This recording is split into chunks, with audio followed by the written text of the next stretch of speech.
এই শীতে কবি বুদ্ধদেব বসু।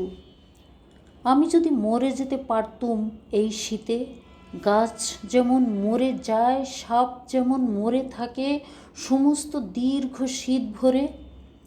শীতের শেষে গাছ নতুন হয়ে ওঠে, শিকড় থেকে ঊর্ধ্বে বেয়ে ওঠে তরুণ প্রাণরস, ফুটে ওঠে চিক্কণ সবুজ পাতায় পাতায় আর অজস্র উদ্ধত ফুলে।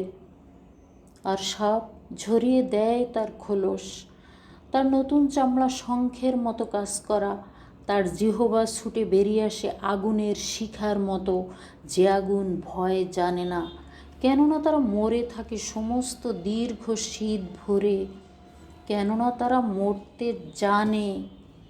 যদি আমিও মরে থাকতে পারতুম, যদি পারতুম একেবারে শূন্য হয়ে যেতে, ডুবে যেতে স্মৃতিহীন স্বপ্নহীন অতল ঘুমের মধ্যে, তবে আমাকে প্রতি মুহূর্তে মরে যেতে হতো না এই বাঁচার চেষ্টায়, খুশি হবার, খুশি করার, ভালো লেখার, ভালোবাসার চেষ্টায়।